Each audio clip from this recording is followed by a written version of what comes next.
Hello friends, स्वागत है आप सभी का आपके अपने YouTube channels Gurukul coaching classes पर। मैं शिवम रछारिया एक बार फिर आप लोगों के सामने लेकर आया हूं अपनी जो सुपर टेट की संपूर्ण तैयारी की जो सीरीज चल रही थी, तो उसमें साइंस और विज्ञान के अंतर्गत जो हम लोगों की सीरीज रेगुलर चल रही थी, उसी क्रम को आगे बढ़ाने के लिए आज अपनी नई वीडियो में आए हैं। तो वीडियो को शुरू करने से पहले आप लोगों को मकर संक्रांति पर्व की हार्दिक शुभकामनाएं। आप सभी जो गुरुकुल कोचिंग क्लासेस के परिवार से जो जुड़े हुए हैं, जो आप परिवार के जो सदस्य हैं, इन सभी को मकर संक्रांति पर्व की गुरुकुल टीम की ओर से हार्दिक शुभकामनाएं। आशा करता हूं आप सभी लोग स्वस्थ होंगे और अपने अपने स्वास्थ्य का ध्यान रख रहे होंगे, क्योंकि सर्दी ने अपना रूप फिर से पकड़ लिया है। तो अब तो अपना ख्याल रखने की बहुत ज़्यादा ज़रूरत है। तो रखिए अपना ख्याल और अपनी पढ़ाई को रखिए कंटिन्यू, क्योंकि सरकार ने एक बहुत ही महत्वपूर्ण जो फैसला या फिर जो एक आपका जो मैसेज है, एक वो वायरल हो रहा है, एक संदेश वायरल हो रहा है कि आपकी सुपर टेट, उसको संदेश को देखकर काफ़ी कैसेस लगाए जाने लगे हैं कि अब जो सुपर टेट की भर्ती है वो आपको इस वर्ष में आपको 100% देखने को मिलेगी। तो एक शुभ संकेत है गवर्नमेंट के द्वारा।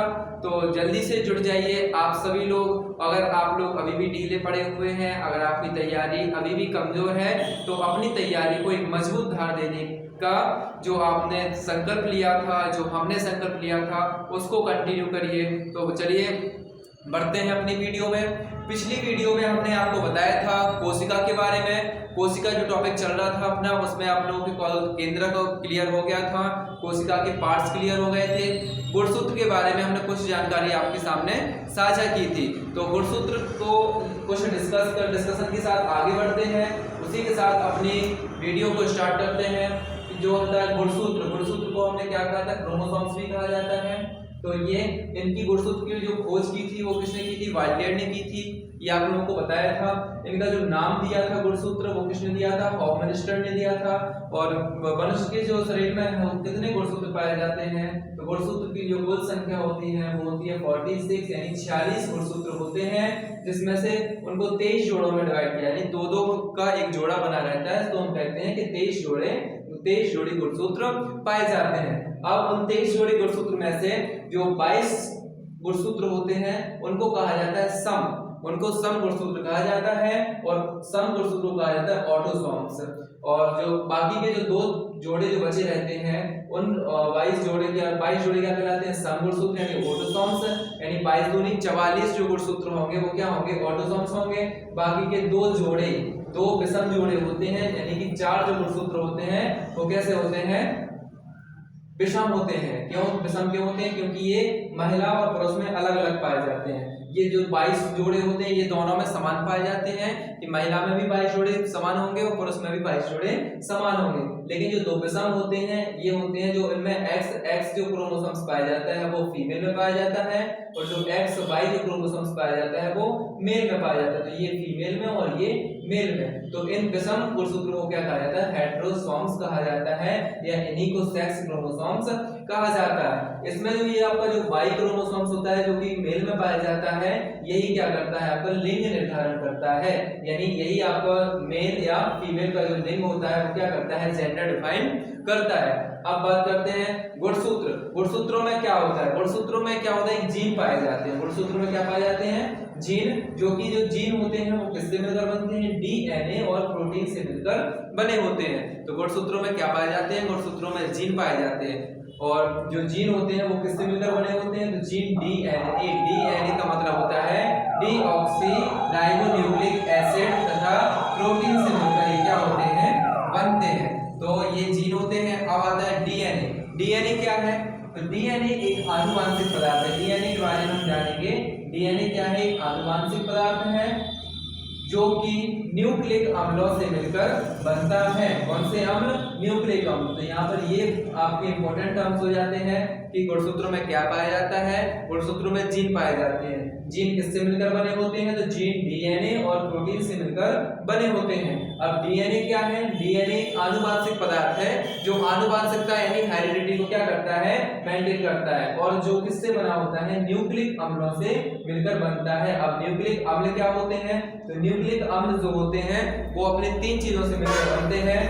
पहला होता है शुगर, दूसरा होता है नाइट्रोजन बेस यानी नाइट्रोजन के क्षार होते हैं, और तीसरा होता है फॉस्फोरिक एसिड। तो थोड़ा सा जो शोर आपको आता है वीडियो में, तो आपको जो शोर नॉइस होता है उसको इग्नोर करके चलना है, क्योंकि संसाधनों की कमी से आपको जो प्रोवाइड कर पा रहे हैं वो आपको प्रोवाइड कर रहे हैं, लेकिन आपको चीजें इतनी ऑथेंटिक मिल रही हैं कि अगर आप इस नॉइस को इग्नोर करके अगर आप कंटेंट पर ध्यान देंगे तो ये कंटेंट आपको मील का पत्थर साबित होने वाला है। यानी एग्जाम में आपको एग्जाम के पॉइंट ऑफ व्यू से आपको सबसे ज्यादा इंपॉर्टेंट चीजें आपको यहाँ से मिलेंगी। साइंस का ये यहाँ पे संपूर्ण तैयारी, साइंस तो यहाँ से बाहर कोई क्वेश्चन आपको नहीं मिलने वाला है। तो यहाँ से न्यूक्लिक एसिड जो होते हैं, न्यूक्लिक एसिड कितने होते हैं?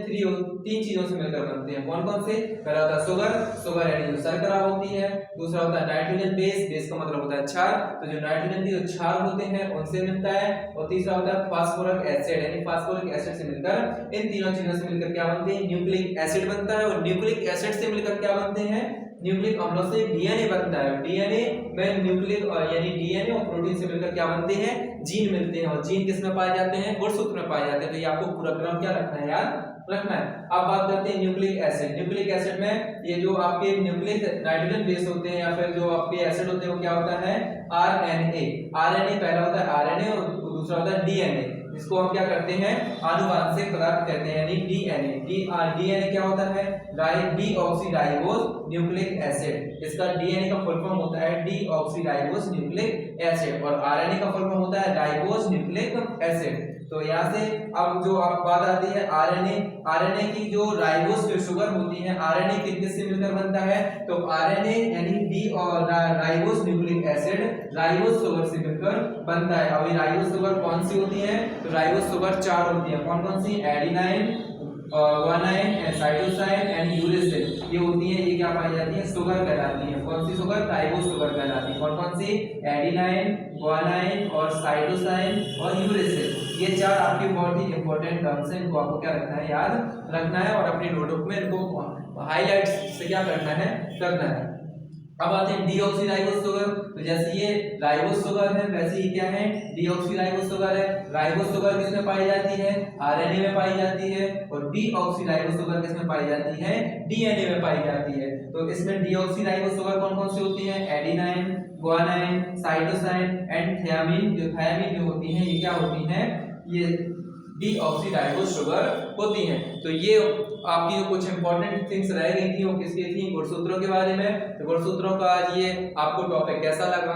अगर आपको थोड़ा सा भी कुछ समझ में आता है तो आप यकीन मानिए कि आपको एग्जाम में यहीं से आपको क्वेश्चन सीधे सीधे देखने को मिल सकते हैं। तो भरोसा रखिए और साथ बनाए रखिए। और जो कि देखे जा रहा है कि आपको जो वीडियो होती है वो उनको कम लाइक करते हैं, कम आप उनको शेयर करते हैं। तो आपको एक लाइक करने में आपको क्या जाता है? आप हम लोगों की मेहनत को देख के एक छोटा सा लाइक तो कर ही सकते हैं और शेयर कर सकते हैं, ताकि आपके द्वारा उन स्टूडेंट्स की हेल्प हो सके जो वास्तव में तैयारी करना चाहते हैं, वास्तव में तैयारी कर रहे हैं। तो आई होप वीडियो को आप लोग पसंद करेंगे, चैनल को सब्सक्राइब भी करेंगे, क्योंकि आप लोग हमारा ही परिवार है। हमारा जो चैनल है गुरुकुल कोचिंग क्लासेस, वो सब आप ही लोगों को बने हुए हैं, आप ही लोगों ने उसको बनाया है। तो आप ही लोगों को उसको चलाने की जिम्मेदारी भी लेनी है। तो इस बात को ध्यान में रखना है।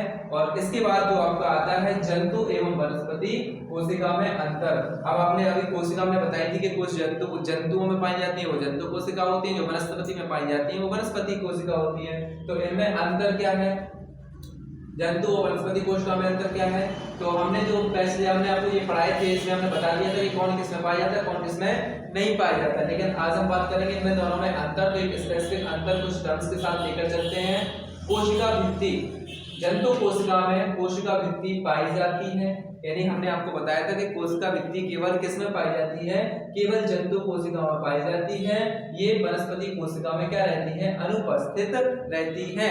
यानी वनस्पति कोशिका में वनस्पति कोशिकाओं में कोशिका वृद्धि नहीं पाई जाती है। अब बात करते हैं लवक की, तो जो लवक होते हैं वो जंतु कोशिका में नहीं पाए जाते हैं, वो किसमें पाए जाते हैं? वनस्पति कोशिका में पाए जाते हैं। तो पहला कोशिका वृद्धि किसमें रहती है? जंतु कोशिका में, और वनस्पति कोशिका में अनुपस्थित रहती है। लवक जंतु कोशिका में अनुपस्थित रहते हैं और वनस्पति कोशिका में उपस्थित रहते हैं। और जो जंतु कोशिका होती है ये परपोषी रहती है। ये कैसी रहती है? परपोषी रहती है, यानी ये अपना जो भोजन यानी अपना जो भोजन चाहिए ये दूसरों पर डिपेंड रहती है, ठीक है, किसी उस पर क्या रहती है? आश्रित रहती है।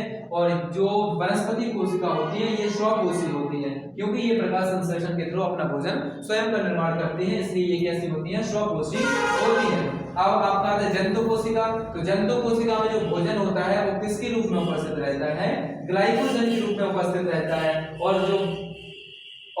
जो वनस्पति कोशिका होती है इनमें जो भोजन रहता है वो स्टार्च के रूप में उपस्थित रहता है। तो आपको ये समझ आ रहा होगा कि इसमें भोजन का मतलब जो आपकी जो कोशिकाएं जो भोजन रखती हैं किस फॉर्म में रहते हैं? ग्लाइकोजन की फॉर्म में इनके संग्रहित होता है, और इनमें जो भोजन संग्रहित होता है वो किसके फॉर्म में होता है? स्टार्च की फॉर्म में होता है। अब बात करते हैं लाइसोसोम और तारककाय इनमें उपस्थित होते हैं, किनमें होते हैं? जंतु कोशिका में। यानी लाइसोसोम हमने आपको जब पढ़ाया था, लाइसोसोम और तारककाय बताया था, तो हमने आपको बताया था कि ये केवल किसमें पाए जाते हैं? जंतु कोशिका में पाए जाते हैं। इनमें इनका वनस्पति कोशिकाओं से कोई भी संबंध नहीं है। तो यहाँ पे लाइसोसोम्स और जो तारककाय होते हैं वो केवल किसमें पाए जाते हैं? जंतु कोशिका में।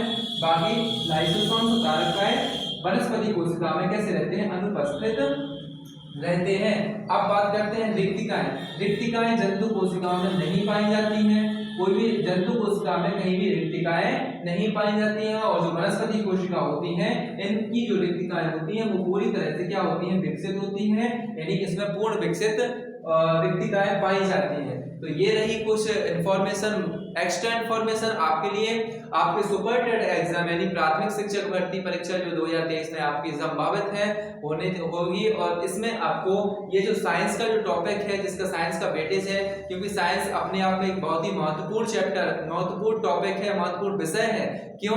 क्योंकि साइंस में आपको 3 साइंस पढ़ने, आपको भौतिक विज्ञान भी पढ़ना है, आपको रसायन विज्ञान भी पढ़ना है और आपको जीव विज्ञान भी पढ़ना है।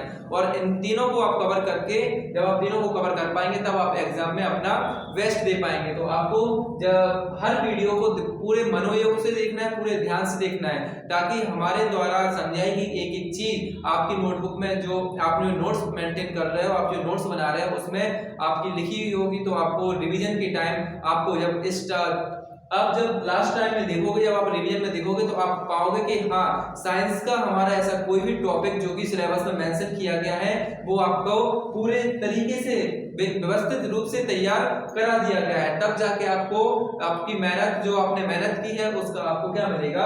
आपको पूरे मनोवांछित जो उसका आपका लक्ष्य जो आपने बनाया है वो लक्ष्य आपको मिलेगा।